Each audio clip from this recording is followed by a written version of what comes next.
చట్నీతో చాలా టేస్టీగా ఉండే మిరపగారెలు.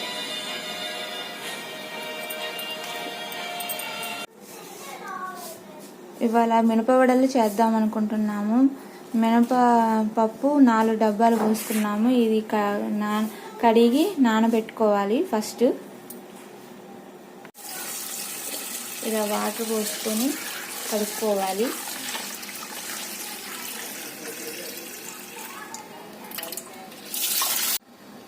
ఇలా వాటర్ పోసుకొని నానబెట్టుకోవాలి 6-8 అవర్స్.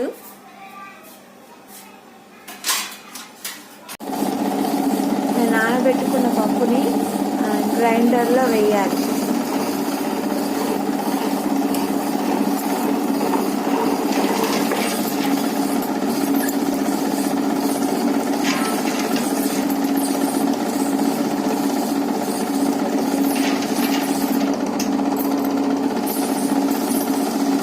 కొద్దిగా వేసుకుంటూ వేసేయాలి. కొద్దిగా వేసేసేయాలి.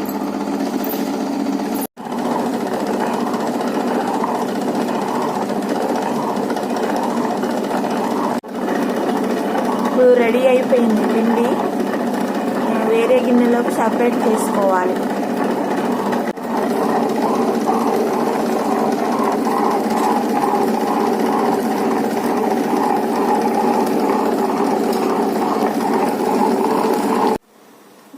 నూనె పెట్టుకోవాలి. స్టవ్ వెలిగించి కళాయిలో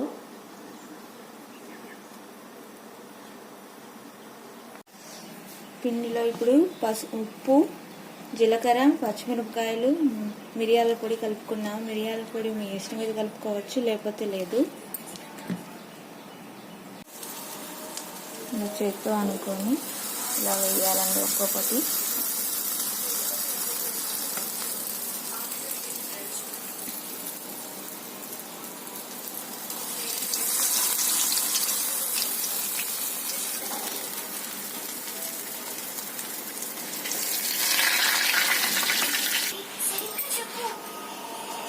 ఇప్పుడు గారెలు రెడీ అయిపోయాయండి.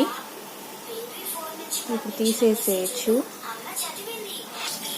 మినపవడలు రెడీ అయిపోయాయండి. ఎంతో క్రిస్పీగా రౌండ్గా భలే వచ్చాయి కదండి.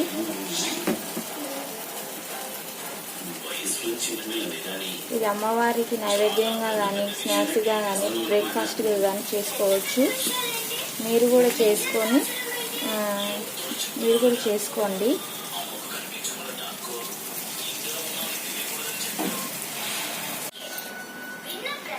రెడీ అయిపోయాయి విత్ చట్నీ. చాలా టేస్టీగా సాఫ్ట్గా వచ్చాయి ఇడ్లీలు. మీరు కూడా రెడీ చేసుకొని కామెంట్ సెక్షన్లో కామెంట్ చేయండి ఎలా వచ్చాయో. Bye bye friends. Subscribe, share and like my channel. Bye.